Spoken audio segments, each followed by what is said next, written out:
ended up moving out here in May of 2016. So we are getting near the tail end of our first winter. We've survived. We have an igloo in our backyard. We've taken the boys snowmobiling. We've had a lot of fun. There's a lot of snow up there, which is great. If it's going to be cold, then may as well be snowy. So we've been making the best of the winter so far. We've lived all over the country. We've lived in California, New York, Vermont, Maryland, but we've never got quite the same kind of welcome as you did when we moved to a small town. We would have people come by and bring us gift baskets and welcome baskets and, share walleye recipes and do this and that. And so folks up here really made us feel, they worked really hard to make us feel welcome right away.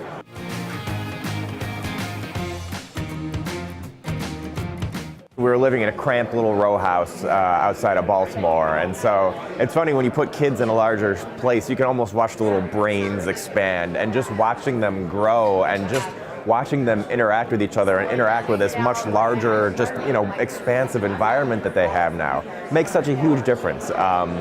And so that's really the reason, the thing that we keep coming back to is how great this has been from them, and just how much more they're able to get out of the town. And half the people in town know who they are, and they welcome the kids in the restaurants and everything. So there's something really special about that, and really special about seeing these kids grow up within such a welcoming community.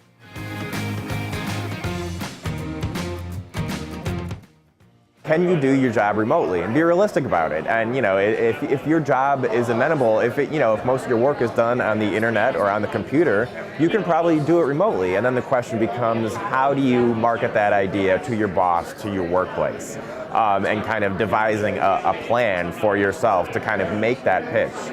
And I think for a lot of jobs nowadays, so many particularly office-related jobs, we're just sitting at computers. You don't necessarily need that close proximity, particularly in an era when you have Skype, you have video conferencing, you have chat software.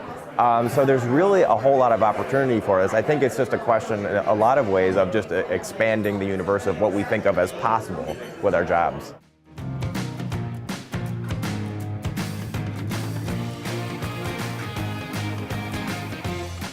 One thing to keep in mind is, particularly for people who are working remotely when they have a city job, if you're working a city job, if you're taking a city income and moving it out to a rural area, you might not need two spouses working. You might be able to get along on that kind of traditional one income family for a while, whether it's while the kids are early in their early educational days or whether it's later. So, one of the things that moving out to a place like this does, it does open those kinds of different opportunities for how you structure your family life.